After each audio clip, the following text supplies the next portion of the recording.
Last podcast on the left is all about the facts. So when Southern New Hampshire University came on as a sponsor, it was time to do some research.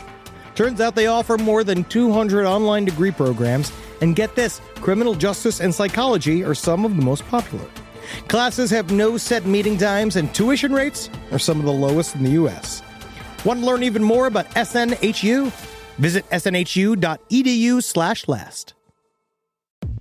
Insurance isn't one size fits all. That's why drivers have trusted Progressive's Name Your Price tool for years. Just tell Progressive what you want to pay, and they'll show you coverage options that fit your budget. Visit Progressive.com to find a car insurance rate that works for you. Progressive Casualty Insurance Company and Affiliates. Price and coverage match limited by state law. There's no place to escape to. This is the last podcast. On the left. From your grave. That's when the cannibalism started. What was that?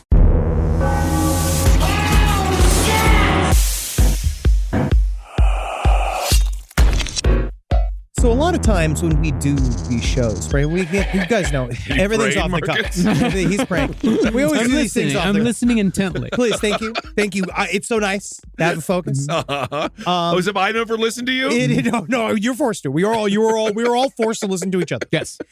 But normally when we start one of these, we joke about these things. We, like we're off the cuff here. We don't like to show up here with too much prepared material, comedy-wise. Let's just hop right into it. But normally, it's Kissel that has some joke. You show up. I have a good joke. But actually, I've been no. about a joke. This is Marcus's joke. It's my turn. Whoa. When we came turn. up with this Holy concept, shit. when we said this concept, when Yes. I said the word, and I've never had this, it was weird. It was like his clothes morphed. All of a sudden, he had a suede tracksuit on. And I was like, where'd that come from? And I saw he was wearing flip-flops. He had two little dogs with him. Whoa! I was just like, whoa, where did he come? Because I said, we should do this topic. It's really super compelling. It's about La Llorona. Yeah. La Llorona. Yeah. I'm working on it. No, you got it wrong. Okay, I'm working on it. Yeah. And then Marcus said, La Llorona.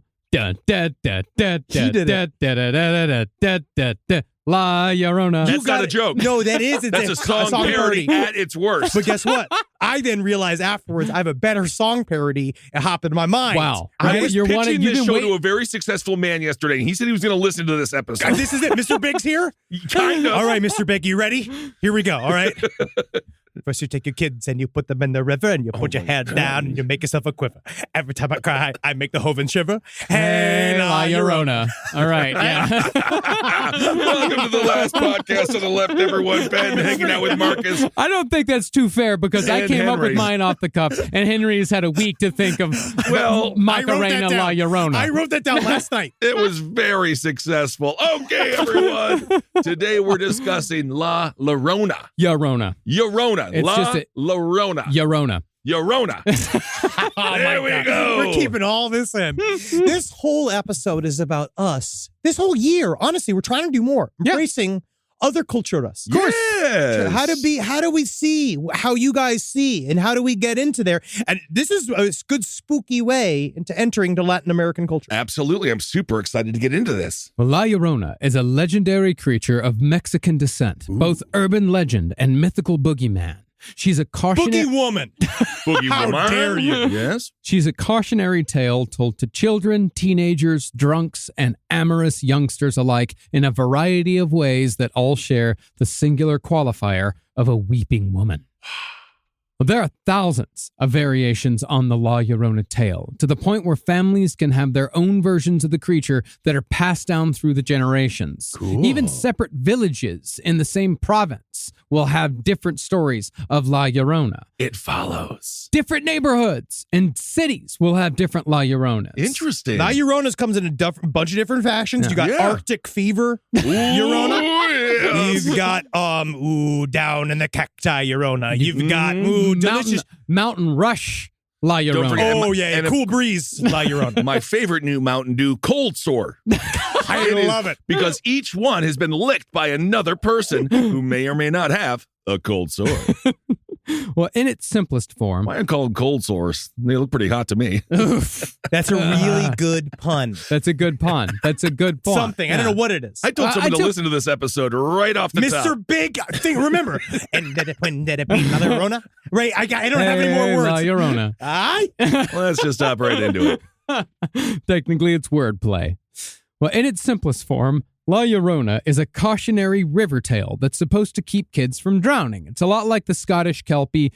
Hundreds of water demons exist throughout hundreds of cultures. Any culture that exists or develops near rivers or bodies of water has something like this. Mm-hmm. Basically, that version of La Llorona tells you to not go down to the water by yourself because there's a scary lady down there she'll take you away. She'll rip you to shreds with terrible claws, or she just fucking eats you then and there. You disappear. But that is the most simplified version of La Llorona. Yeah. But do we really need these tales when alligators exist? Not there. Why does everyone? We don't need. I am scared of sea creatures already. The only problem with kids, river creatures, kids will they're fascinated with animals. They think they're like, oh, what you have to do is you got to take a fucking raw chicken. You got to go over the river and be like, kids, you want to see what's in the river? And you watch the thing going, snap, look out of the thing, eating the chicken out of your hands and be like, you ready to go back to the river now? Yeah, exactly. Because at the end of the day, if you're a kid and you're told that there's a crocodile down there or an alligator, not only are you going to go look at it, you start thinking, maybe that alligator could be my friend. Love it. Maybe I could use that alligator to go eat the kids who are beating me up at school every day. Hasn't met me yet. Can't figure out how to assemble the AR-15. I need to get that croc out of the river and into my classroom. That's the Disney vacation? Yeah. Disneyfication of school of the alligator. No, the anthropomorphization. Wow. This is not good. These long words are not good for us. I don't like it. But when the story is more complicated, La Llorona is a tale of a lover scorned and what may become from a betrayal most bitter. This is how that version of the story goes, as recounted in an article about La Llorona published in an issue of the Texas Observer. God, Texas Observer, you have to have big eyeballs. You do. Also, great publication. Yeah. In this iteration, a beautiful young woman beguiles a rich man, and this big shot consequently wines and dines the beggarly beauty. And then eventually, they have kids together, and it all happens on the hush-hush. Mm-hmm. And he keeps telling her, hey, don't worry. One of these days, you're going to be Mrs. Big Shot. Hey, man, it always works out like that. Ladies, shoot for the moon because sometimes you end up on the dick of a producer. Well, look at Queen Camilla. Yeah. Oh, yeah, it'd be a perfect seriously dick riding all the way to royalty. Absolutely. Well, eventually, though, the wealthy man gets bored stringing along his side piece, and he abandons her, and he abandons the children. He tells her, I'm never going to take you as my wife. Are you fucking stupid? You're some kind of fool or something? I was never going to do that. No! No! This man's about to be haunted for the rest of his life. No! It's just pillow talk, baby. Come on. Oh, God. I'm special! Well, driven insane by the casual cruelty of her lover. No! All right, that is a horrible interpretation of this scorned woman, Mr. Zabrowski. The woman takes her children down to the river and drowns them one at a time. Yeah, fucking Neil Young. Yeah. So much like Neil Young. Also, can we please have Keith Morrison just tell us about this story on Dateline? And would you believe she took her children to the river? What a hunk, you leathery wallet. But when she sees the dead bodies of her toddlers floating downstream, she realizes what she's done and drowns herself thereafter. Oh. You never want to sound like a turkey. Your last breath should not sound like a turkey trying to survive the knife of Sarah Palin. Her soul soon arrives at the pearly gates. She stands in front of St. Peter, and St. Peter asks, Hey, where are your children, young woman? Miserable she lies. No, say! Wait. I do not know! I know, you're right, you forget. Yeah. I forget I'm not doing Hilaria. Yeah. No! Wait, but why didn't the kids go to the pearly gates? The kids didn't go to heaven? She drowned her kids and God sent them to hell? That's what they get. Possibly purgatory. They may not have been baptized. They had the opportunity at some point. If you are drowned, baptized. That's what I no think. matter what. Yeah. No, I would imagine the children are probably in purgatory, or St. Peter's just fucking with her. The kids might be They're hiding. already in there. Yeah, the kids might be hiding behind St. Peter like, Well, that's a lie by omission, St. Peter. Yeah, the two kids are just both sitting on Gilles de Ray's knees in heaven, No, enjoying themselves. Gilles de Rais is not in heaven. He apologized at the very end. He did. I know. She's miserable. She lies. She says, I don't know where they are. So St. Peter sends her back to earth, cursing her to wander forever as a restless soul until she finds the bones of her children. The woman's spirit then returns to earth as La Llorona, eternally weeping and wailing while wandering the riverbanks of Mexico and Texas until she finds those bones. But until that day comes, little boy, That's you. I am the little boy. La Llorona may just settle for you. You can have me. Hey, I'm actually looking for a mom. There's nothing you'd love more. Isn't that nice? Also, you don't have to buy your ghost mom a house. And then they become one eventually. Yeah. I want to there has been a lot of proof of La Llorona that has been captured over time. People have the reason why we ended up doing this episode was because we were doing our Sirius XM call-in show, and I forgot what the subject was, but La Llorona came up. It was so cool. And I've never had this in our history of the small history we have of doing the call-in show. Open lines, the boards just blew up. Yeah. And a lot of people called it and said they had witnessed La Llorona. Fernando, our producer, believes that he probably had some form of visitation by La Llorona. It's the same thing again and again. You see a woman by a body of water dressed all in white. Quite often than not, she turns and looks at you. Where was a face is a black hole, and it emits a wail, right? And this is actual footage of auditory footage of La Llorona. She making a noise. I'm telling you, those calls were compelling. That's not. It's a whale right there. No, that's coyote. No, looking for bones. You see, look, you can see La Llorona is at the top there on the tree. Sounds like Yogi Bear is getting pegged or something. That's getting La Llorona. It sounds like Chewbacca before the sound mixer mixed in the last animal. Like this is all things that probably build towards La Llorona. Okay, interesting. Further evidence. Great. So there's that. There's also this other picture of a blurry smudge that I have here that's also very good. None other than La Llorona. You can see, watch that. Look at that. That's a phantom. I agree. I don't know what that is. Yeah. That's La Llorona. Yeah, sure. But everybody's La seen her. Llorona. Everybody's seen her. And they all say, too, it's the same. It's a sense of foreboding and of Yes. longing. Yes. A horrible way to spend eternity. Yeah. Edging, basically. Honestly, it sounds like some people like it. No, but they like the process after the edge. But if you just edge, it would be like, all I want to do is climb Mount Rushmore and hang off the nose of George Washington, but you only get to his chin forever. I feel like it's more like I want to go to a restaurant, but it's booked. It's like that. That would be your purgatory. Okay, well. Yeah. Now, La Llorona isn't just a tale meant to keep kids from drowning. And what my wife informs me is a culturally Hispanic thing, La Llorona is also used by parents to punish excessive crying. Oh, sure. It's the worst version of you want to cry, I'll give you something to cry about. And they always do. Yeah. Oh, yeah. Because after all, Llorona translates to crybaby. Oh. And kids are told that if they cry too much, they will eventually invoke the spirit of the ultimate crybaby, La Llorona. Ooh, I thought you were going to say Johnny Depp. Oh, Great movie. hot takes. Wonderful movie. Iggy Pop, highly underrated in that movie. No kidding. Hatchet Face was my favorite character. in Hatchet that. Face is wonderful. Yeah. Everything about crybaby. Iggy Pop's having a moment. He is. He is. He is. Well, as the logic goes, if La Llorona killed her own children when she was alive, imagine what she'll do to you now that she's dead. She's learned her lesson and she'll take care of them. That would be nice. She realized, hey, maybe that was all a waste.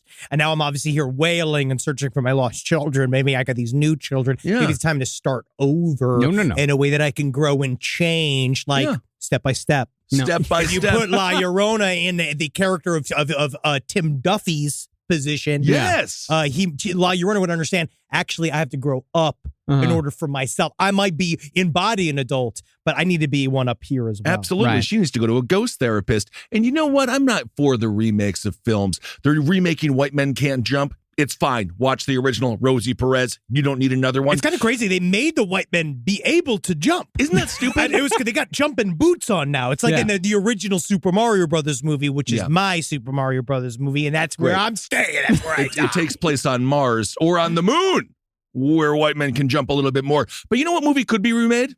Ghost Dad. I kind of need to be remade. Complicated legacy with Ghost Dad. It's a little complicated. This is Ghost Mom. Exactly. Well, as it is, the way La Llorona is described as looking when she comes to get you, it can indeed be terrifying. Oh, yes. In the version of the story in which La Llorona acts as a siren that lures drunk men to their watery dooms, she starts as a beautiful weeping woman who seemingly needs consoling. And nothing is harder than a woman crying next to a river. I thought I was going to go the angle, nothing's more consoling than a hammered guy who went down to the lake to piss. I can help you out. It seems you're pretty upset. Let me tell you something. You know who shouldn't be? You, because LeBron James shit the bed last year in the Lakers, right? And he was real upset. And he's like, good, sports bar consoling. Absolutely. Yeah. But when the drunk man offers to help, the woman's face turns into either a bear's skull, a bat, a metallic horse's head, or, worst of all, a smooth, blank nothingness. That's the shit that creeps me out. Yeah. So much scarier. Always. Because then it's like you put whatever image you want on it, and it's always the scariest thing you can imagine. No lips, no eyes, no nose. Do you remember in the Twilight Zone movie, when they cut to the girl, that one segment where it's the boy that could wish like all of this shit? That's my favorite bit in that movie. But cutting to the sister when they revealed that she had no mouth, that was one of the scariest moments of my childhood. That's great. Yeah, one of the most horrifying Sandman stories in the Sandman comic book is, it just has one scene of a bunch of faceless, noseless, blank-faced ladies devouring a man slowly while he cannot move. And then, of course, the opposite can be true if you remember Blank Face from Dick Tracy, and all of a sudden you're like, it's Madonna! Yeah, oh boy. Yeah, you're like, no face, big tits! Whoa! Now, this story, of course, teaches you another important lesson. Don't go down to the river at night when you're drunk. Got you. Even though it's super nice. It's really nice to go down to the river. Why is this the lesson? You're feeling because you can fall in and drown really easily. Because it's dark. There's either a serial killer in Austin right now, or people are getting fucking hammered and falling into the river. Falling into the river. Yeah, it's real easy to fall and drown in a river. Look at Jeff Buckley. He wanted to. He did. He wasn't drunk, but he's still drowned in a river. Rivers have a strong undercurrent that it's unpredictable. It's true, and I might just be a city boy. I feel like rivers are easy to avoid. It's like there. Yeah. You're never just going to happen upon a river. But you're going to see a river. You can happen upon a river. But the point is that you shouldn't choose to go down to the river when you're drunk because the rocks are slippery. You slip, you fall, you hit your head, you drown. There's all sorts of bad things that can happen. Again, this is all Neil Young's crimes. I know. I know it. But this version of La Llorona also warns men against honey traps. Oh, yeah. For example, in years past in the city of Austin, La Llorona came in the form of an urban legend called the Donkey Lady.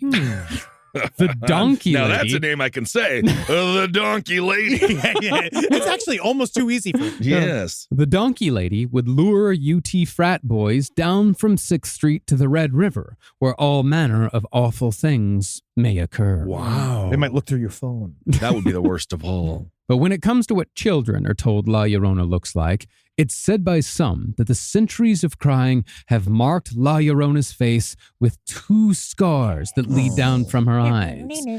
And because her body has long since emptied itself of tears, she now weeps blood. It's nothing but blood! That's fucking cool. Honestly, cool. If you're crying blood, see a doctor. See a doctor. Very scary to see yourself, though. Furthermore, her hair has never stopped growing since she killed her children. It has become a tangled mess that wraps around her body. And likewise, her nails have grown into claws so that she might more easily rake the muddy waters of streams, ditches, and shores for the bones of her murdered children. Can I ask her, just go downstream a little bit. Because, you could, people find bodies all the time. I did not come back from the dead searching for my children. You just got to go down. Talked to by some man. I'm just a drunk guy at the lake. I know how to find my children. You want to find your children? I weep professionally. I know, I'm just saying. Need you mansplaining how I'm supposed to mourn spectrally. Have you looked near the dam? I didn't think about that, but I ain't letting you tell me. All right. I'm not. I'm just. I want to help you get to heaven. Why don't you just sit and listen to me cry and let me get it out instead of always offering advice to fix it? I'm going to drown myself now. I'll say, I'm not a river rat by any stretch of the imagination. That's a term. I know what it is. Yeah, but no one says. You always say things that no one's accused you of being. Yeah. I never said you were a river rat. But I say that as to say I'm not an expert on Texas rivers. However, I do know. Good. Thank you for clarifying. Yeah, because river rats. I mean, that's a whole lifestyle. That's a whole lifestyle. It's the whole thing. Yeah. And I'm not saying it's bad. Of course not. I have plenty of good. Many of my best friends. Who are you pretending that you're going to upset? Yeah. Who are you stepping around? We've covered so much rape and murder, and at no point have you been like, no, I don't want to step on any toes. But you've made up someone who's going to be offended by something that you're about to say about river rat lifestyle. Well, what I'm saying is that the rivers of Texas, specifically like the Brazos River, which I grew up off the Brazos River, has many forks. It has many branches. It has many tributaries. Shut up. So therefore, La Llorona would have a difficult time figuring out which of these breaks, which of these brooks, which of these forks her children's bones lay down upon. Do you think that maybe if she was Mr. Llorona, she could figure it out? Is that what you're saying? Because men naturally have more iron in their nose? You know what is interesting? This is why if you do drown your kids, like that one woman who did in the back of the car. Andrew Yates. You know where they are. So you want to tie them all together as one. And then because, what does she have, 4 kids or something? I mean, it depends. I mean, it could be 1, it could be 2. Most of the time, it's at least 2. So most at least of the time. 2. So that is a different path. That's difficult to do. Live from your grave.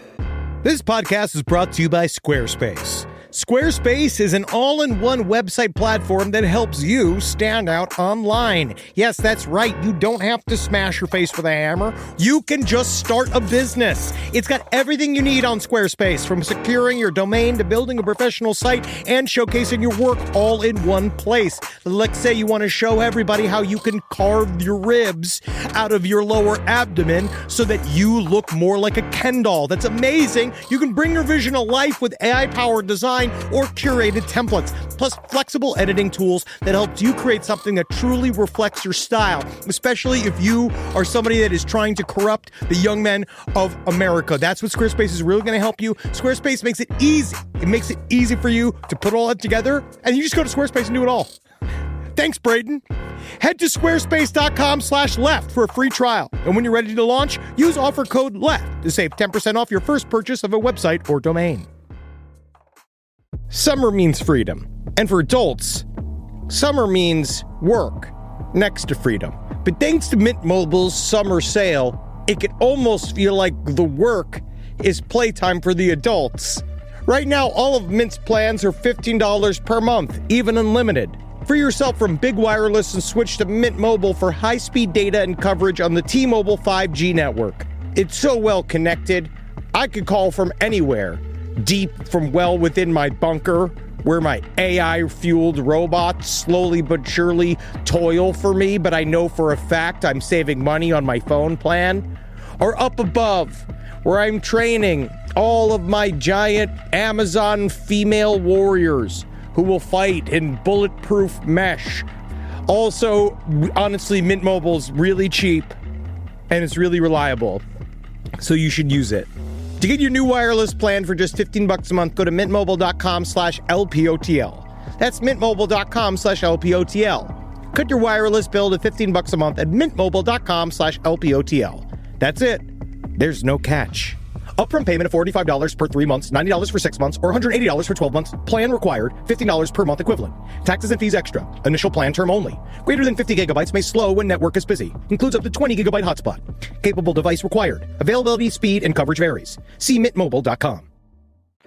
Well, this creature is said to act without mercy, nor hesitation. There is no negotiating with La Llorona, no argument. And this especially goes in other versions of the story in which she appears as a burning ball of furious flame. I can do a quick rundown of the various forms, right? Yes. So yes, the traditional La Llorona is, you see the woman in white weeping by a river. She turns around, scares the shit out of you, you run away. And I've read several stories. There was a really interesting book we got called La Llorona Encounters with the Weeping Woman, which is it talks about the cultural importance of La Llorona, which we're about to get into.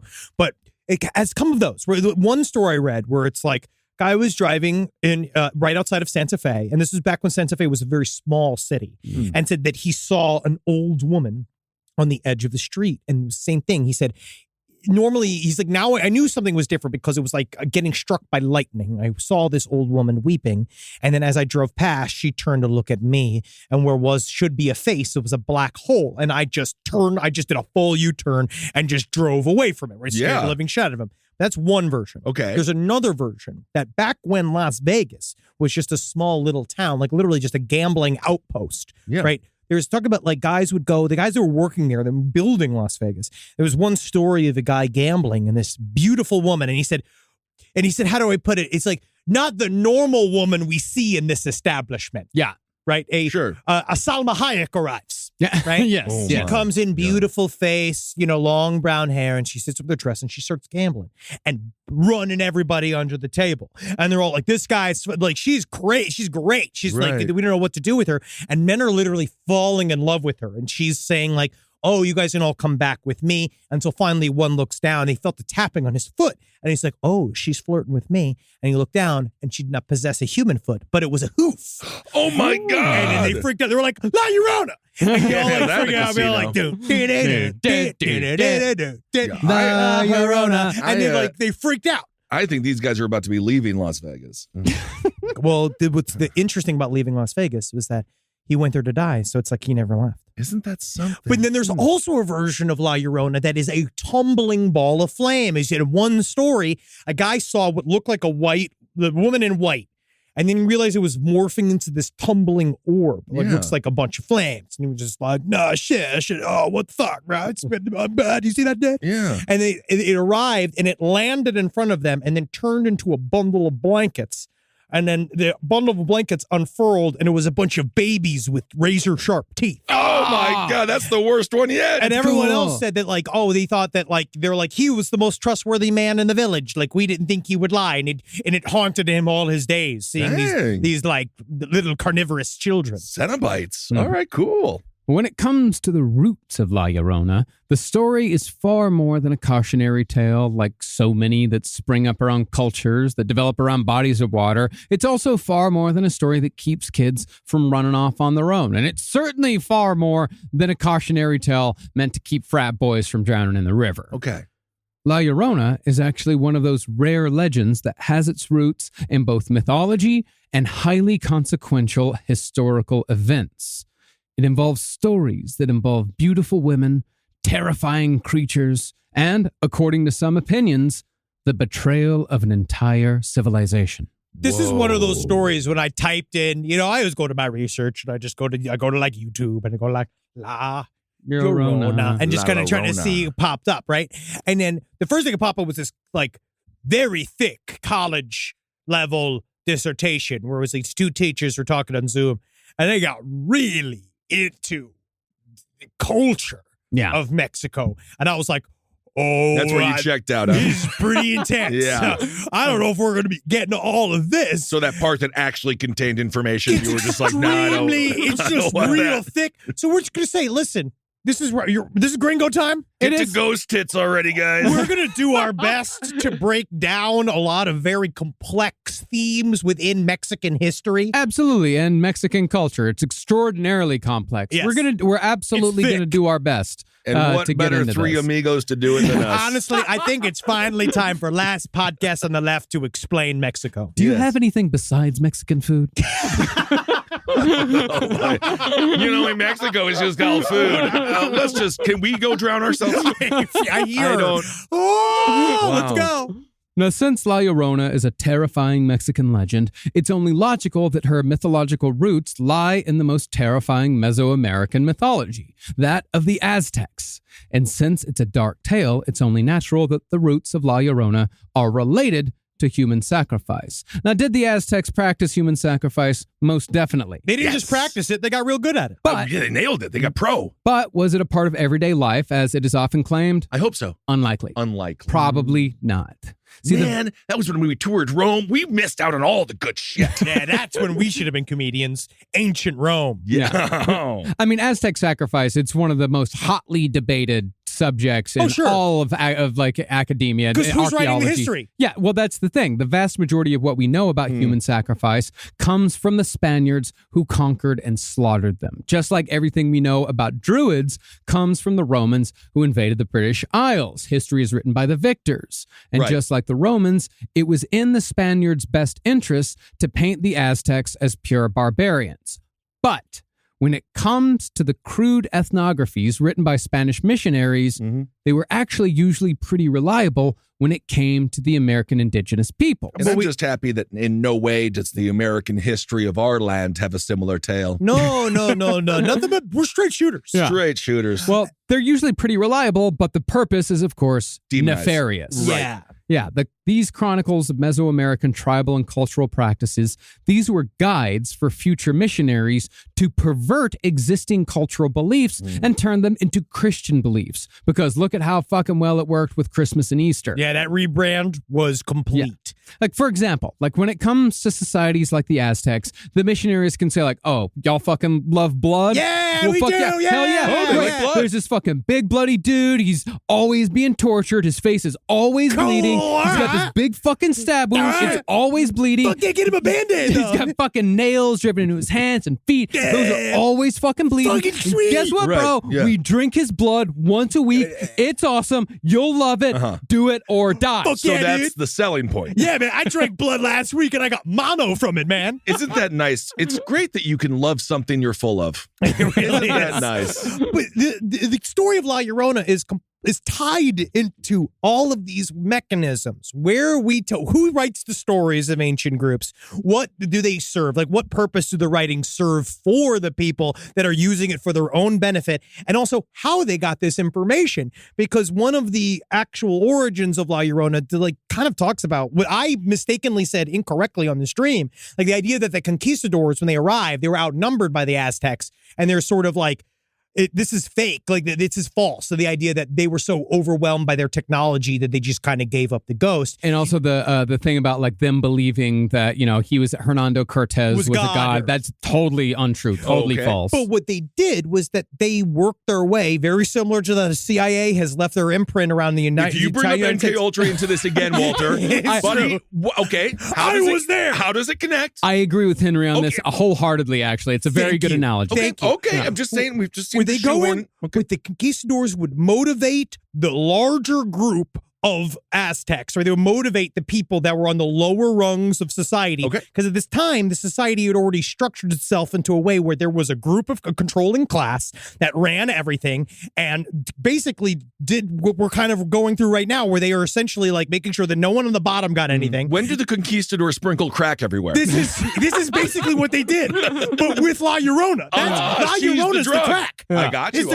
Kind of sort of, yeah. But the idea that they would manipulate the bigger lower class to rise up against the controlling classes to help them flip the entire country to them. And there is one woman who helped them do that, which we'll get to here in a second. Cool. But those chronicles that we were talking about with the missionaries, they also worked as like a demon glossary. So the missionaries could properly recast previously revered gods as demons who have been tricking the indigenous people into worshiping them for centuries. Oh my God, it's so lucky that we came along. You've been worshiping a demon your entirety of your civilization. You could tell he be a snake, right? He be a snake and you see the snake and you think, oh my God, I love this protector snake. He make society, he help all of us, but turn out he a demon. Well, the gods really weren't the problem. I think maybe the human sacrifice and things like that was an issue, but no, the what Aztecs were were a we fully doing? functioning society. Yes, they were. They didn't need the conquistadors' help. The Aztecs were an extraordinarily advanced society. Yeah. All of the Mesoamerican cultures were extraordinarily advanced. They were fine. Also, can we just say this? Everyone's like, oh, they were so unbelievably extraordinary with technology. They had a clock. They made a big clock. It was a calendar. It was a calendar. They had I'll do it. They also had and horses. They had a great amount. Well, they didn't have horses. I thought that's where the Spaniards brought horses. That's what I'm saying. Yeah. They showed up with horses. Yeah, they were they like, showed what the up with fuck is this thing? Yeah, they were That's a big ass dog. They were confused about the horses. Yeah. When they saw men on horses, they did think like, holy shit, that's a man. That's one creature. It's a centaur. Yeah, a centaur. Yeah, but the horses were a big deal, as were the guns. But big hats. But the Aztecs were also incredible warriors, but we'll get into the reasons later why they were not able to overtake or even fight back against the Spaniards all that well. Hop right into it. But to the point of human sacrifice, but to the point of human sacrifice in Aztec culture being at least a part of the overall melange, it partly survived in oral tradition through La Llorona. See, just before the Spaniards arrived, and we're going to get into Aztec mythology right now. Cool. Sacrifices were given to the Great Mother, Coatlicue. And I'm going to do my best to... this is not too bad. Thank you. You worked hard on that You'll stuff. be able to work your way through a Oaxacan menu pretty soon.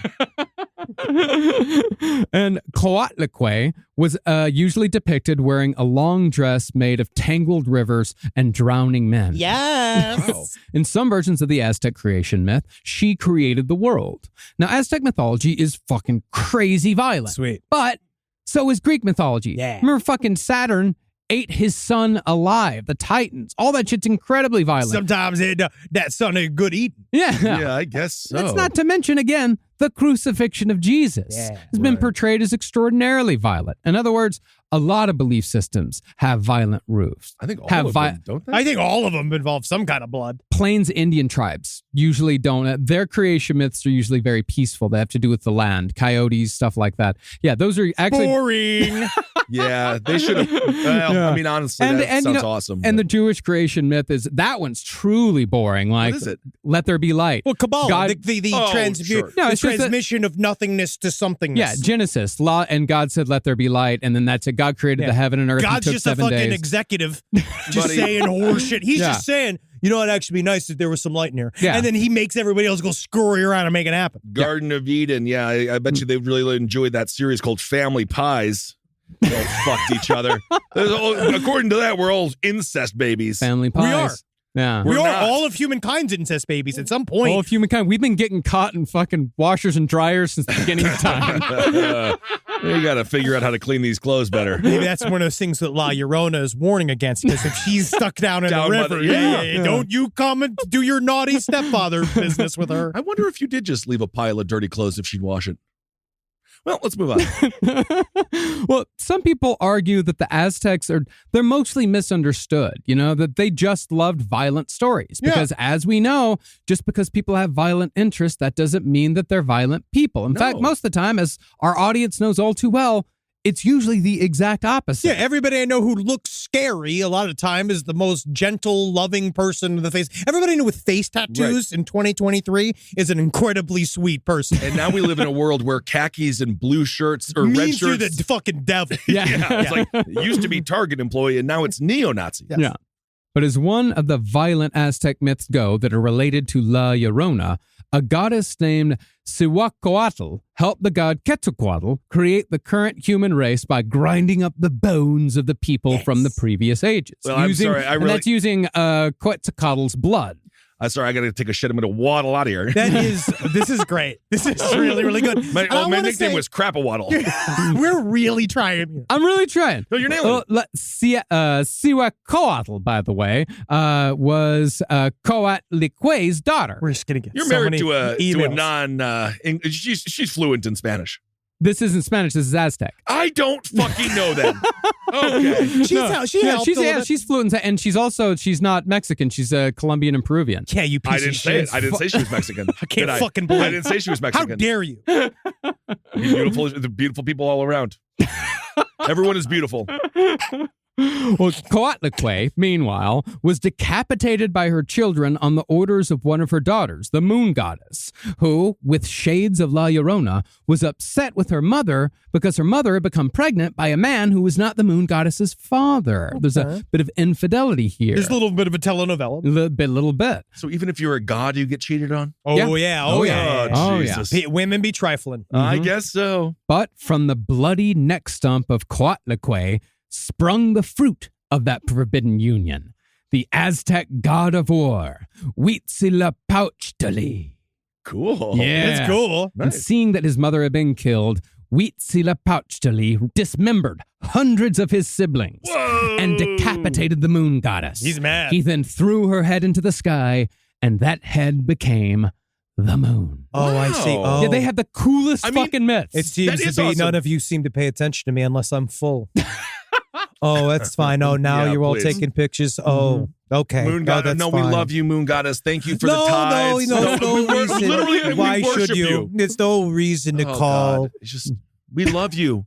I'll call you. I speak to you every night, moon goddess. I held you in my I know. Thank you. vagina for 9 months. They cut a hole in me. I know, moon goddess. I love you, Mama Moon. I love you. Well, in another La Llorona connection, Cihuacoatl, she of the bone grinding, she was also the patroness of mothers who die in childbirth. Because in Aztec culture, childbirth was compared to warfare, and women who died in childbirth were honored as fallen soldiers. It was extremely dangerous at the time. It was extremely dangerous until like 1965. I would say more like 2005. Damn. Yeah. Still dangerous. It's It ain't easy to do. Well, in a terrifying twist, these women became skull-faced spirits known as the Cihuateo, who would haunt crossroads at night where they would do what else but steal children. Why the fuck did the conquistadors change this culture? I would have been like one of them. I would have been like one of the invaders being like, you know what? You guys are really cool. You guys are crushing this. I'm with you. Fuck all this Spanish shit. Why don't we arm y'all and be with you guys and we all hang out here? Yeah, and Skull God. Yeah, and then eventually we'll turn it around and go back and conquer Europe.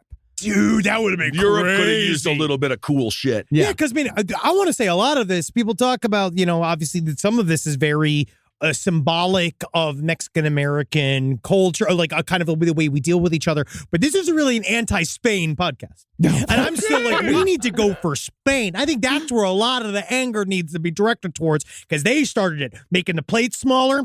All these fucking guys do all day long. They take off all afternoon. They just get to sleep. Absolutely. The rest of us got to go to work. Shaped like a boot. That's Italy. No, that's Spain. That's Italy. Oh, God. No, when it came to an urban setting, it was said that Cihuacoatl roamed the canals of the Aztec capital of Tenochtitlan, wearing a cradle board on her back. Oh, yeah, the cradle board. That's like the little backpack for babies. Yeah. Yes. Yeah. But on that cradle board was not a child, but an obsidian flint knife, the kind used in human sacrifice. Oh. That's a cool name of like a new John Wick style movie called like Single Dad. Yeah. It's just, you just got a baby carrier, just like full of guns. Yeah. Well, I like the idea of just a cool knife. Bring knife fighting back. Oh, yeah. Obsidian Watching some knife old fight? Jackie Chan films the other day, which was on TV. He uses everything. So cool. Well, ironically, though, the story that partly inspired La Llorona was not meant for kids. Instead, it seems like it was aimed more towards young parents. At least this is kind of my interpretation of this tale as I read it. In what sounds like a cautionary tale meant to discourage mothers from leaving their children unattended, a woman goes to the market but leaves the child behind in a crib while she goes to shop and hang out with her friends. Madeleine McCann. Don't bring them into this. They're innocent. But when she returns, the child is gone, replaced with an obsidian flint knife. Cool, Dad says. I mean, what? Wait, yeah, I guess. Whoa, my fucking daughter's a knife now. This is awesome. Most of the time when your kid is kidnapped, they don't leave anything. Maybe a ransom note or something, but... Well, this signifies that Cihuacoatl has traded the knife for the child, and the child has been taken away on the crib, strapped to Cihuacoatl's back. Man, knife fairy. Knife fairy's really cool. What you can do is just say, they're going to have a better life that way. Yeah. And look at my new knife. But look at this knife. It's kind of cool. Rise from your grave. This is a paid ad by BetterHelp.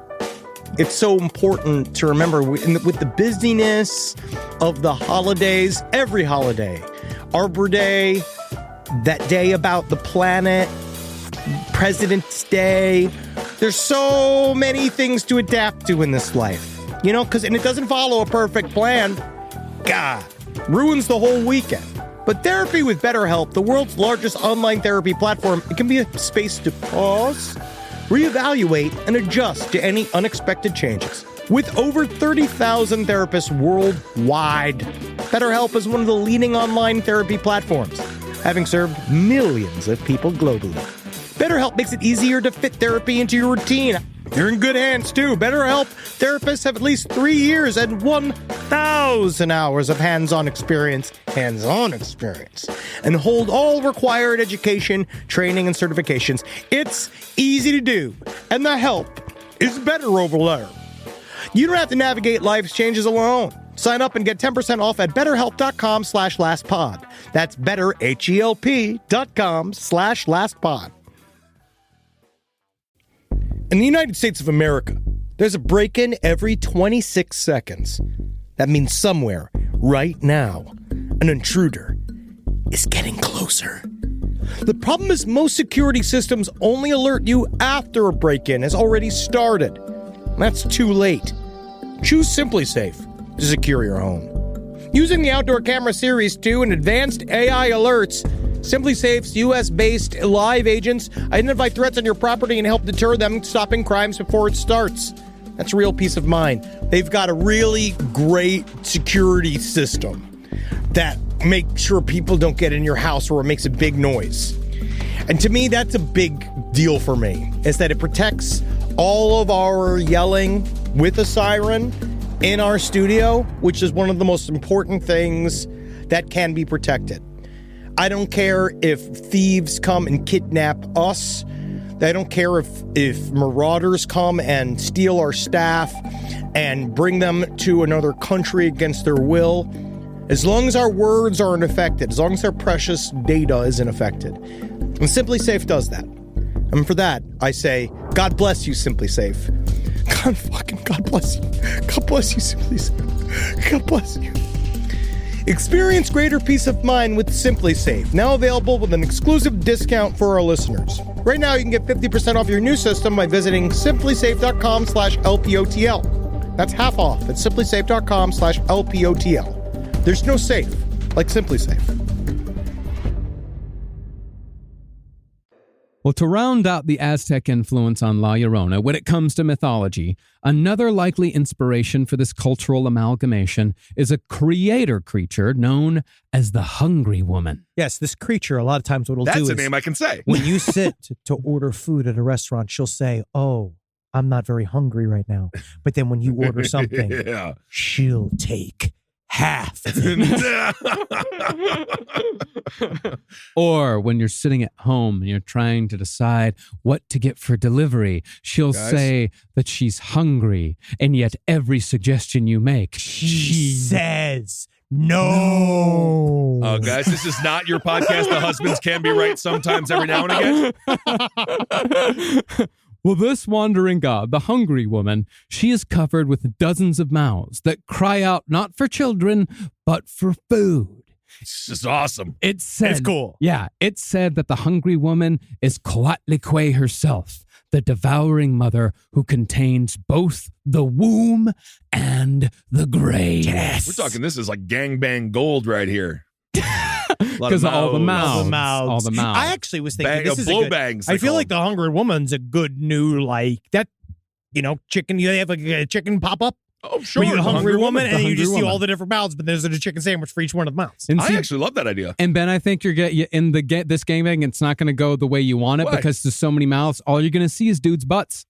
I hate that. Think about it. Think about it. hate You're that. only going to see dudes' butts. Dude, You I was just show watching. up, and you're like, "Oh fuck, I'm late." And then you just see like two guys on step ladders on both steps. You see two guys like in a triangle on each other's backs. Yeah. La Llorona is really just a parable about being late to the gangbang.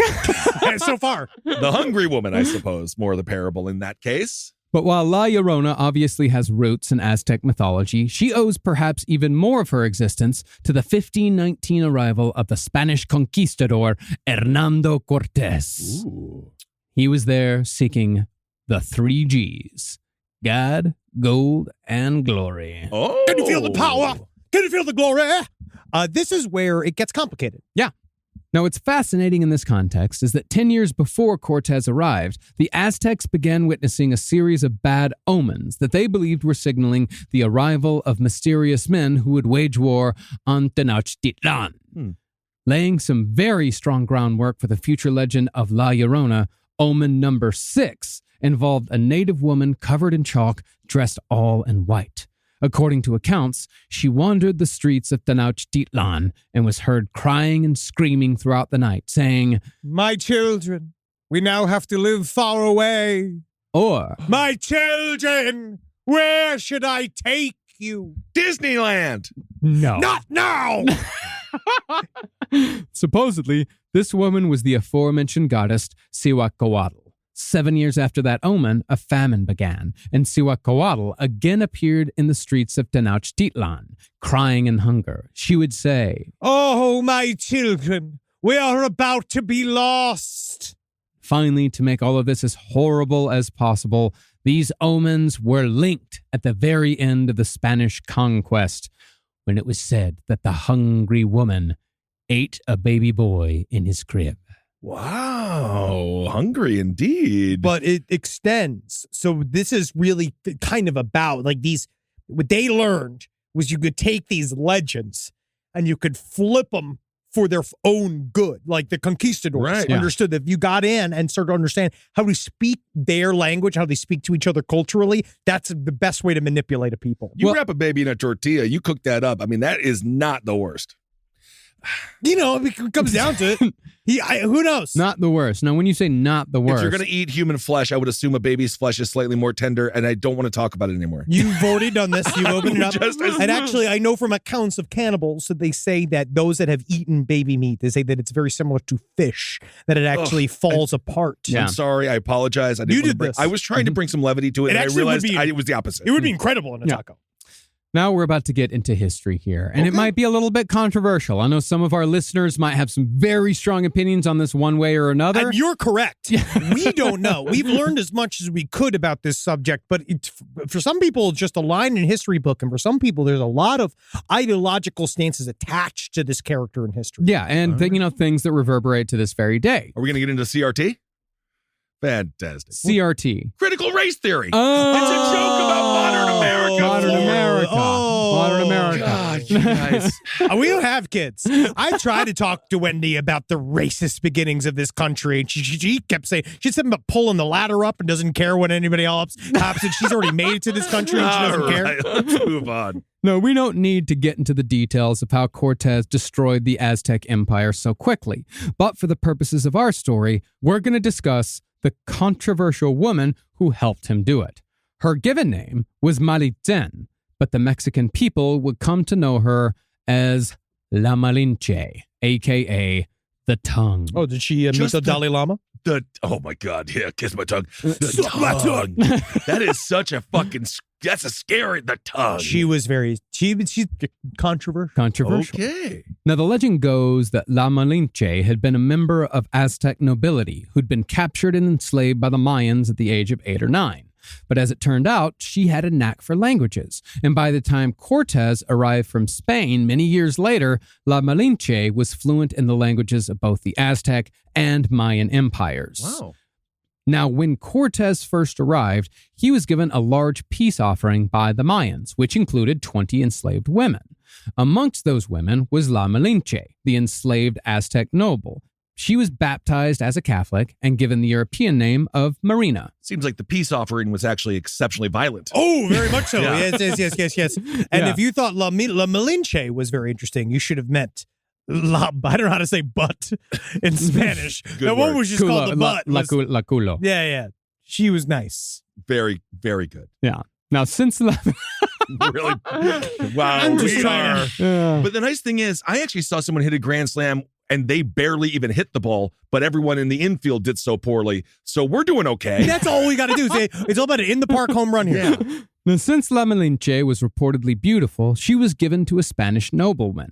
But when Hernando Cortez discovered how good she was with languages, he took her as his own personal slave, and she thereafter quickly learned Spanish. As an interpreter and eventually an advisor, La Malinche participated in every major event associated with the Spanish conquest of Mexico, all the way to the fall of Tenochtitlan in 1521. She was like a mirror universe version of Sacagawea. Evil Mexican Oh, okay. Pocahontas. Yeah. Now, reportedly, Cortez told one of his men that next to God, La Malinche was the most important factor to his success. Now, soon after the Aztecs were conquered, La Malinche gave birth to Hernando Cortez's son, Martin. Martin is therefore considered the first mestizo, the first boy that was a mix of the Spanish and indigenous people that now make up the nation of Mexico. She's sometimes seen as the mother of the Mexican people. They didn't call him Baby Tongue, did they? No. I don't ever want to meet anybody with the nickname Baby Tongue. Hey, my name's Dude, Greg, that but is you can call me Baby Tongue. Yo, I need Be like, to see you're here that. for the interview for the. What if you were on a date, everything is going great, and they open their What's mouth going and they on, have a babe? Baby Tongue? Yeah, you little tiny Just tongue. a little like, tiny tongue. I lost most of my tongue in the tongue wars in 2013. However, the people of Mexico who have an opinion on La Malinche are usually split between one extreme or the other. Some see her as I said, the symbolic mother of the new Mexican people. Yes, And- the new Mexico. She's Yeah. like this idea. She's the combination of cultures. Yeah, she is also seen as a woman who might have helped mitigate the suffering of her people from the inside. Someone who saw, there's no way we're going to beat the Spanish. There's no way we're going to beat these guys. So let's try to bring an end to this as soon as possible. She probably said something like, it's not selling out, it's buying in. It's buying in. Yes. And other people say that since she was enslaved, that meant that she had no choice but to collaborate. Yes. And they also say that she is unfairly made a scapegoat. Because of that. Yeah, because, in Mexican culture, Mexican culture can be very misogynistic. Latino culture can be very misogynistic. And some Latino feminists see her as an unfairly maligned woman. Yeah, because again, what you're seeing is a guy who used her inside knowledge to help gain the trust of many people, and then use that. It depends on what you think. Are you happy? Yeah, but with not- Hernando Cortez's actions? I don't know. Yeah. I don't know. But, but the biggest thing was that, through her interpretation, what she was able to interpret, as Henry said earlier, she was able to very quickly interpret Hernando Cortez's intentions to these lower classes of the Aztec people. So he was able to able to show up, form an army, and fuck people up really fast. Okay. And that's the thing. Through that, other people see La Malinche as a traitor of the highest order who hastened the defeat of the Aztecs when she really didn't have to. In other words, it's not her fucking choice to say who should live and who should die. But that's why the La Llorona story is so... The way people talk about it, it's just this mixture of rage and sadness and forlornness, because it's many things. It's this idea of...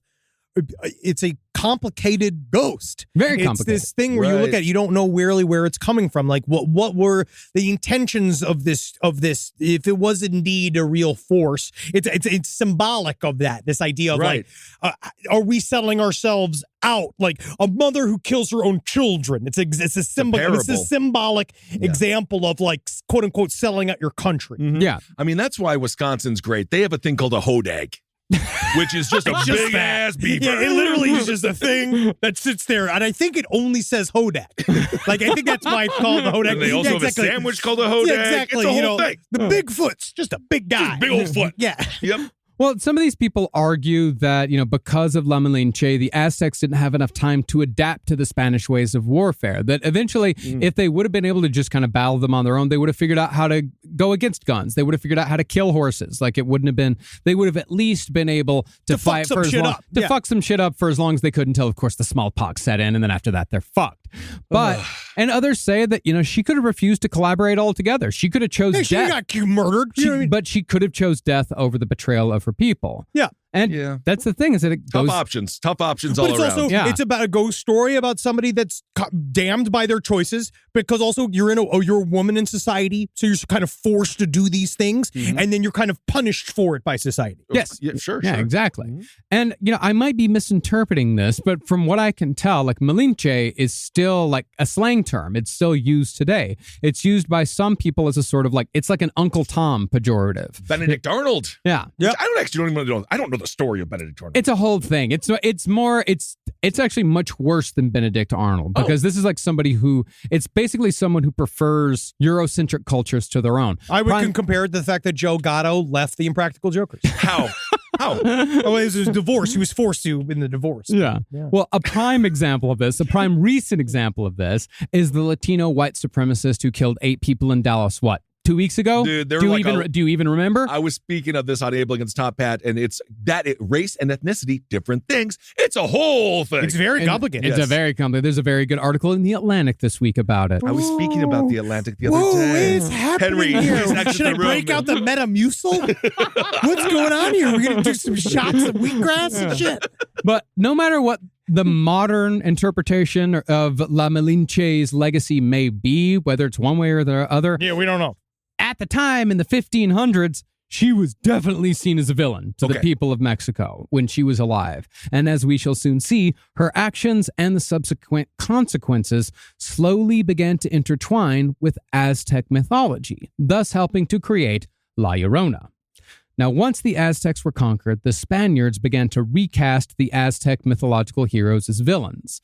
One Spanish cleric said that the Aztecs' ancestors had erred in their worship of these gods, specifically gods like Cihuacoatl, who had terrified the Aztec people throughout the night by her extensive wailing and crying. It's like, why do you want to worship that guy when you could have Jesus? Yeah, Jesus never cried once. No, he was a manly man. Jesus fucking got caught and murdered. All right? I like my savior's not caught. I like my savior's not caught. But also, I think Jesus, there's a whole bunch of shit where he was crying like a bunch. Well, the whole point with Gethsemane, he was trying to get out of it. Yeah. And then there's also the concept of a sacrificial God. Like we are all supposed to sacrifice something because we're not good enough for heaven. Right. We must kill some part of something that belongs to us in order to get all the good stuff in the end. So we make sure that we live like a really shit ass, boring life on this planet. And then we can go to the fun party.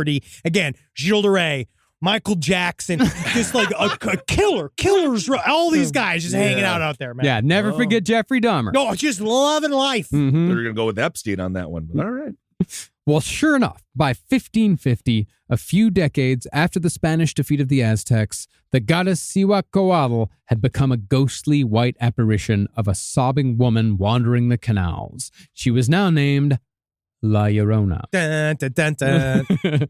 Now, this first La Llorona was indeed a cautionary tale, but it seems like the first lesson La Llorona was meant to teach was, don't fuck a conquistador, because you ain't La Malinche. Yeah, you're not trying to be a La Malinche either. It ain't gonna happen. Lesson? That was the first lesson. Don't suck that dick. Don't fuck a conquistador, because basically it was common for Spaniards to promise indigenous women the moon. I'm going to make you a noble woman. I'm going to take you back to Spain. I'm going to give you a better life. All you got to do is fuck me and everything will be great. These men. Yeah, but as soon as the relationship became boring or inconvenient, the Spaniards would toss the women and whatever children they'd fathered aside. And of course, you tell the story of like, if you do this, if this happens to you, then you could lose your mind like La Llorona. You might murder your children like La Llorona. Yeah, it'll hollow out your whole life. You've traded out your culture. Yeah, you've traded out everything, and your entire life will fall apart, and you will wander the rivers, the canals for all eternity. That lesson still holds true to this day. Be careful who you have kids with, because they might just end up going to Quick Trip and never coming back. However, when it comes to La Malinche, it's hard to say whether La Llorona was inspired by rumors concerning La Malinche or whether people applied the La Llorona story to La Malinche after her death in order to make her death far more tragic than it really was. Como si, como sa. Yeah. I think it's a little half a one. Yeah, half of one, 6 of one, half dozen of the other. Now, it's thought that La Llorona first appeared about a year before La Malinche died, but a story sprung up around La Malinche's death that was, at the very least, the first half of the La Llorona tale. It was said that when Hernando Cortez announced that he would be returning to Spain with his mestizo son Martin, but without La Malinche, she took a sacrificial obsidian knife and plunged it into her son's heart in the manner of an Aztec sacrifice, then did the same to herself. Good storytelling. Very good storytelling. Yeah. Damn. Now, that, of course, wasn't true at all. After Cortez left, La Malinche married a different Spanish nobleman and died fat and happy, as far as we know. Just get all fat and happy. Get all fat, Go sassy. home, Yeah. cook some Make soups, soup. eat some bread, some desserts. But it does say something that people wanted her to die a horrible death. Oh yeah, they wanted this to be real. They they were very hopeful that she was the phantom that was crying, searching, looking for their lost children, because that would feel like a fate appropriate for the person that sold this out. Yeah. It is 50-50, right? Because it's like very, the greatest revenge is to live a happy life. You know, like I'll say Corey Feldman, good for you. Yeah. You're winning. But Dick Cheney's also still alive. I mean, yeah. So it's like his revenge. It's like, Yeah. Well, in fact, after the Mexican Revolution of 1810, Mexican nationalists began to directly compare La Malinche to La Llorona, although in their minds, La Malinche was far worse. Because after all, La Llorona had only drowned her own children. And those were her kids. Yeah. You're allowed to. I took you. I brought you into You this just world. I'll wanted take to you take you out. out. Yep. But La Malinche had, according to the opinions of these people, she had condemned her entire people by aiding and abetting the cruel conquistadors who had tried erasing the Aztec and Mayan identities from Mexico completely, not to mention how many people they fucking killed. So it's now an amalgamation. Oh, yes. She's Well, a then- series of sort of dystopian gods, kind of. And that's why the ghost holds such a powerful cultural hold over many people. Sure. And it continues and it evolves. And again, it's just how many people have seen La Llorona? How many people have talked about this style? And yes, the banshees are in other cultures. There's other cultures that, but the weeping leprechaun, woman, which just shows us that the Irish aren't great at investing properly. and that's the problem. The leprechauns, you don't understand. Just it is nice to put it in a mutual fund. Put it in a lockbox. Now, when it came to horror stories involving the conquistadors, some went far beyond mere consorting, but many of those stories still had a sort of La Llorona ending. In one tale, the conquistadors who first arrived in Mexico were so taken by the beauty of Aztec children that they kidnapped the most beautiful kids and gave them to their Spanish wives as gifts. But with the kids there, I thought you were going to say women. Yeah, No. thanks. Then they were like, yeah, they're like, Look at these look at these beautiful beautiful child. children. When you just get out of here. yeah, you got anything else? How about somebody like older? I mean, No. has we got a necklace or something? Here's a screaming, terrified child for you to take care of. Oh, well, there goes the milk. Lord. I thought flowers were I kind didn't of bad. know it was going to happen so fast. Whoa. Here comes that milk. You know how to be a mom. Well, when this became So all it is just shooting your tin milk. Whoa! Men and women, huh? Well, when this became a trend, it was said that some Aztec women killed their children rather than give them up to the hated Spanish, and La Llorona was one such woman. But in an extra twist, this La Llorona kills whatever child she finds during her wandering, perhaps echoing the old sacrificial Aztec beliefs. A child for a child. Yes, child versus child. Yeah. That would That's be fun. cool. Rise from your grave. So a lot of people are super worried about investing. I understand.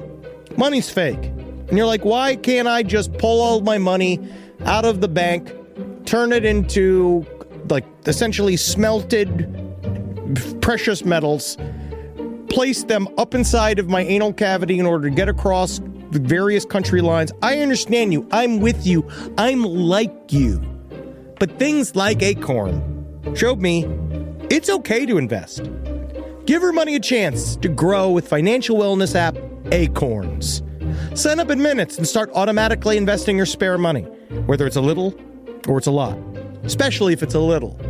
And the Acorns potential screen will show you the power of compounding and how your money can grow over time. I'm actually not joking here. Investing money as early as you can is super important. I heard early on a piece of advice that said it's not how much you put in the market, it's how long you are in the market for.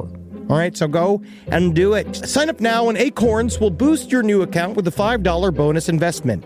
Join the over 14 million all-time consumers who have already saved and invested over $27 billion with Acorns. Head to acorns.com/left or download the Acorns app to get started. Paid non-client endorsement. Compensation provides incentive to positively promote Acorns. Tier 2 compensation provided. Potential subject to various factors such as customers' accounts, age, and investment settings. Does not include Acorns fees. Results do not predict or represent the performance of any Acorns portfolio. Investment results will vary. Investing involves risk. Acorns Advisors, LLC, an SEC registered investment advisor. View important disclosures at acorns.com/left. Most of us picked a bank at 16 and never looked back. Sound familiar? That's where Chime comes in. They're not like traditional old banks who charge fees and gatekeep perks and rewards. Chime offers the most rewarding, fee-free banking, all with no overdraft fees, no monthly fees, no minimum balance fees. You get 5% cash back on Chime Card in a category of choice, like gas or groceries, all while building credit through regular, everyday spending with no credit check. And you can also grow your money faster with a savings rate that's 9 times the national average. Join the millions who are already banking fee-free with America's #1 choice for banking. Head to chime.com/left. That is chime.com/left. Sign up now. It only takes a few minutes. Chime is a fintech, not a bank. Banking services and Chime Card provided by Chime's bank partners. Qualifying direct deposits required. Terms and limits apply. Go to chime.com/disclosures for details. But although the rumors and legends ran rampant, there actually was a case in Mexico City around 1550, which may have been a direct inspiration for part of the La Llorona story. Although, in this tale, no water is involved. Water seems to be something that is applied afterwards. Okay. Here, an Aztec princess fell in love with a nobleman and bore him twins. The nobleman promised to marry her, but of course married someone else instead. These men. And twins. The princess showed up on the night of his wedding party to confront him, but when he humiliated her in public and turned her away, she returned home and stabbed her twins to death with a dagger that the nobleman had given to her as a gift. The thing is, how do you tell the chick that you're married that you want to add one more? It's such a hard conversation. Yeah. And I say, you know what you need to start with? Some nice music. Right, with some nice music, you show up, be like, baby. You guys like each other. Why don't you guys just try to kiss each other? You guys. And then you make yourself the male cuck. They just, do what they do. Yeah, you guys like this. Yeah. Maybe they didn't. But it's a hard conversation. It's a hard, unless they love each other. It's a hard sell on the wedding night. Well, yeah, because it's all like you didn't plan for it. Yeah. You don't have an extra burner plate for her. Yeah, everyone's mad. Yeah, it's a whole thing. Well, having lost her mind during the act of murder, this woman then wandered the streets in torn, blood-soaked clothing, crying for her children. For some reason, I think it was because she used the dagger, she was found guilty of both murder and sorcery, and she was therefore hanged for her crimes. She was going to be hanged either way, but they just I was going to tacked sorcery on pop there. It in there. Make sure she's extra hanged. Yeah. Got you. Yeah, still a child murderer. Got you. Well, from there, it was just a short jump to turn her into a wandering spirit who searches for her murdered children. And because the people of Mexico needed a myth that kept kids away from water, all of these stories of wandering, child-murdering women, they were all combined with the trauma of the conquistador conquests, and it all got mixed up to create La Llorona. And, it is an interesting compromise, getting rid of Title 42, but then putting the statue of La Llorona right by the border. Yes. It's really intense.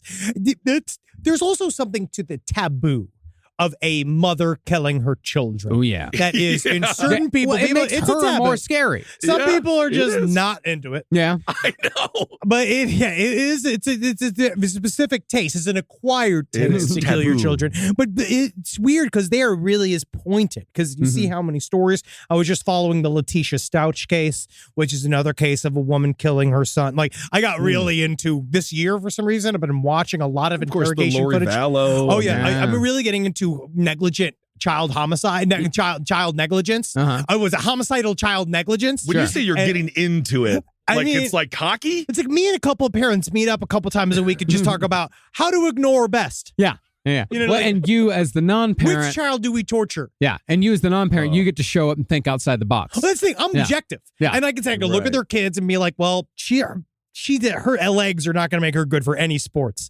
So I feel like that's the one we got to starve out. Yeah. That's great. Now, while La Llorona certainly still lives on in oral tradition to this day, back in 1986, a woman in Houston brought the legend of La Llorona to life. A 29-year-old woman named Juana Was this like the live-action Lion King remake? Yeah, this is scary. A 29-year-old woman named Juana Laija took her 7 children on a bus to the Buffalo Bayou River, where the kids thought they were going to have a picnic. Yeah, we're going to have a picnic, and all your favorites are going to be there. Beethoven's going to be there, and It's going to be bad. Prince is going to come, and you guys love Zsa Zsa Gabor. Dude, honestly, if Prince and Beethoven could rock and roll from one concert, holy hell. That'd be nice. That'd be nice. That's just That'd be great. I don't know. I don't know if the egos would match. I don't know if the egos would match. No, they're getting paid. King idea. They're getting paid. They just feel like they'd all be like, I work for so long. I know they it's like time for to me to do it. relax. Like, oh, so we got to do a gig now? He likes to do it. Oh man, just those rock and roll fantasies, just Beethoven and Prince. Oh, wow. Oh, I'm so sorry that I had a thinking little about bit of class. Rock and roll jam. Oh man, that's the best rock and roll jam I ever heard of. Yeah, it's no Spunk and the Love Dicks, whatever the fuck you listen to. We're doing a 10-parter on the Lonks. Yeah, they're Don't the make fun Lunks. of our other highly successful show. Yes. The Lunks make a great. They're fart metal. Guys, yeah, the Doobie Brothers, that's pedestrian. We're actually talking a lot about it. They're called the Octopus Bunch, and they only do songs about shovels. Yeah, absolutely. Yeah, it's great. 100%. And I love it. You know what? That's how I choose to live. Nay, No, that's I'm how not- I must live. Yep. Great.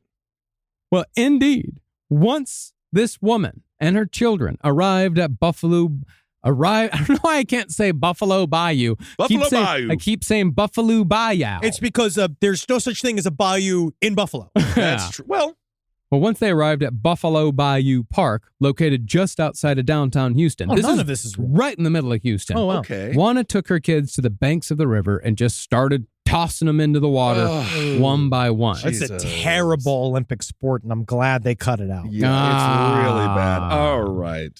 Her eldest, however, an 11-year-old, escaped and ran to get help. Good. A passerby named Chris Sweet, meanwhile, heard screaming and turned to see Juana struggling to throw the last remaining child into the water. Ugh. But by the time Sweet ran to help, 5 were already in the water and 2 were already floating face down. Oh, no. After Sweet jumped in, he was joined by a security guard named Gilbert Chavez, and together they were able to save 3 kids.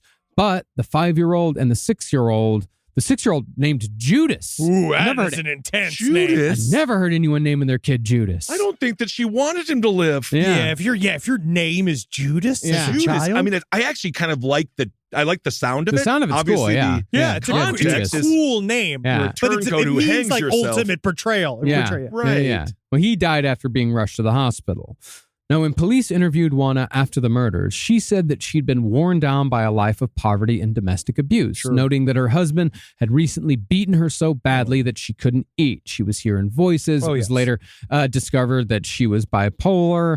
And somewhat like child murderer Andrea Yates, coincidentally, also from Houston. Weird. Juana said that she wanted to kill her kids because she didn't want them to live in this quote-unquote bad world anymore. It's horrible. And she'd planned on jumping in after the kids were dead. And that's why we're here to talk about social safety nets and why they're needed. Programs like SNAP, for example. Let's discuss the debt ceiling, shall we? Oh, yeah, I love a good C-SPAN conversation. What was the years? This was the 86. 86? That is Yeah. so horrible. But I do find the difference between female family annihilators and male family annihilators a lot of times comes down to an emotional quotient.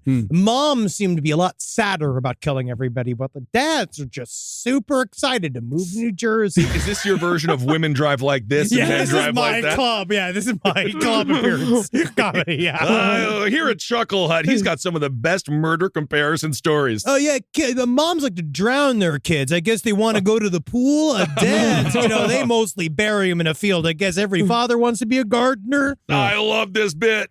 Well, with women, what it seems like from what few child murderers I have studied, a lot, especially like family annihilator child murderers when it comes to women, like it's about mercy. It's about, I want these kids to not have to suffer on earth anymore, therefore I'm going to drown them. That It's comes almost up. That always, theme comes up a that lot. theme comes up a lot. And with men, it's usually like, Save you from my embarrassments. well, with men, it's usually like, I want to get out of here. Actually, Jessica and I just started talking, and she's 28, and she's got different knockers than my this wife I currently have, and they're all kind of in the way. Yeah, I'm just getting, and if I get the divorce, I'm going to have to change my status on Facebook. Oh, yeah, I'm going to hear it from everybody. Yes. And so therefore, put him in the ground. Yeah. Reminds me of that Dear Zachary documentary. If you want to cry, no, good. watch that one. Reportedly, though, when Juana Lieja was interviewed by a Mexican folklorist the same year she killed her kids, it was said that she looked him in the eye and said, "I am La Llorona." But of course, she's very mentally ill. And actually, Texas gave her a very fair sentence. It was surprising. You'd think they would have sent her to the fucking chair. Yeah. She got deferred adjudication. They made sure that she got some mental health help. Yeah, they should have. Yeah. Most what of the else? kids lived. And then that was it? You got a couple of meetings, and then she just got to go home? I think there's probably a lot to that story that they can handle that. There's a lot going on. Yeah. And to this day, the La Llorona legend spreads and continues to evolve. While she's still most active in Mexico and the American Southwest, specifically Texas, the legend has made it as far away as Gary, Indiana, where it's been blended with the legend of the Phantom Hitchhiker. A woman in white has been reported drifting around a suburban community named Cadeji, which was once populated with Mexican Americans who worked the steel mills in Gary, Indiana. Supposedly, the ghost is said to have killed her illegitimate children who had been fathered by an evil factory owner. She drowned them in the Calumet River. When she's picked up, she usually asks for a ride to Calumet Harbor, but just before she and her driver arrive, she disappears, never to be seen again. God damn it, man. I thought I was really going to have some action here later on tonight. Mysteries of Gary, Indiana. Yeah. Just you can see the guy's pants down underneath his ankles, and she disappears. God damn it, man. I have the bumper sticker that says ass grass or cash. No one drives for free. Honestly, I guess I am truly only interested in unavailable women. Oh, ghost women. And that's La Llorona. Wow. Man, that's crazy. It's really intense. I would look up this book because it's really interesting to see how many different stories, how often, because we were going to tell some tales. Each one is very similar, but I think that's what's interesting. Is the fact that all of the stories are very similar.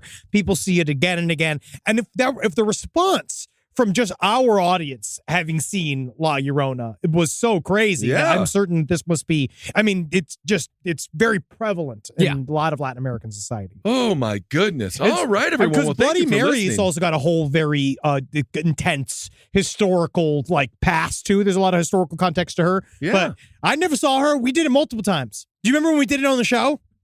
We did? I actually don't remember. I don't remember that at all. I want to say this was really early. It must have been. We did it. No, didn't we just do it at your house? Probably. We may have just done it at the house. I think we were hammered, and just did Bloody Mary 4 or 5 times. No recollection of that whatsoever. It was at your house where the original studio was. With 228 and a half ballroom. Yeah. Yes, the house that was, when you walked in sober, you thought you were drunk because it was on a slant. Yeah, it was tilted. Yeah, it was a little carriage loved that house. little house, though. Oh, no, I still think about that house. It was a wonderful place. It was a magical little dirt ball. It really was. I miss smoking inside. Yeah. Well, I'll light up right now, my friend. Oh, cool. I'm like Dave Chappelle.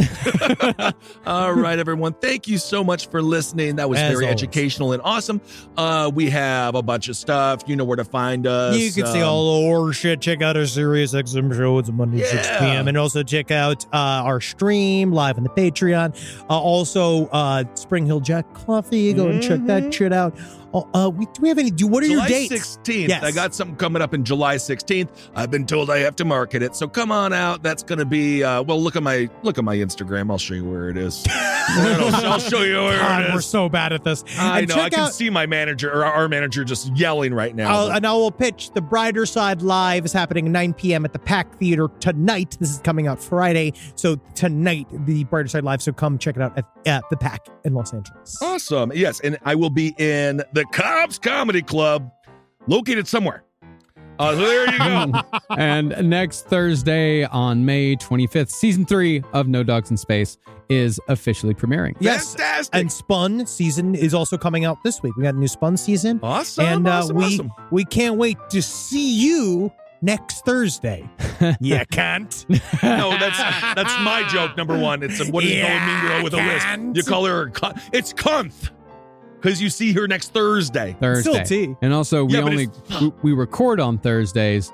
They listen on Fridays, and I see you every day. Yeah, I see everyone all the times in my dreams. Abel against Top Hat. Let's see. Wizard and the Bruiser. Let's wrap it up. All right, everyone. Thank you for listening. Don't go to the water. Hail yourselves. Hail Satan. Again. Congratulations, everybody. My Llorona. Yeah. Nailed it. Who was the band that sang La that? Llorona. Who's the band that sang My Sharona? The Knack. The Knack. Nice. Yeah. This show is made possible by listeners like you. Thanks to our ad sponsors, you can support our shows by supporting them. For more shows like the one you just listened to, go to lastpodcastnetwork.com.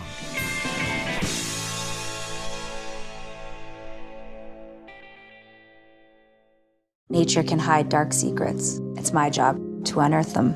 My name is Anna Pigeon. This Friday. I'm a law enforcement ranger. I need you to put your hands on the ground. Don't miss USA's newest drama series. If you even touch one hair on the park's head, I'll stop you. Based on the best-selling books. For Anna, solving crime is second nature. I'm not letting him get away with this. Why do you care so much, Anna? Someone has to. Anna Pigeon premieres this Friday at 10 on USA Network. Everyone's talking about protein lately, but how do you actually get enough of it? Muscle Milk. Muscle Milk has a great tasting new formula with no artificial sweeteners, flavors, or added colors. It's high quality, complete protein designed to support healthy muscles with fewer ingredients than the previous formula and 26 to 42 grams of protein. For when you're stuck in meetings or need a post-workout recovery. Available in chocolate, vanilla cream, cookies and cream, and strawberries and cream. Try the new great tasting Muscle Milk today. Available in stores nationwide. Muscle Milk. Protein for all.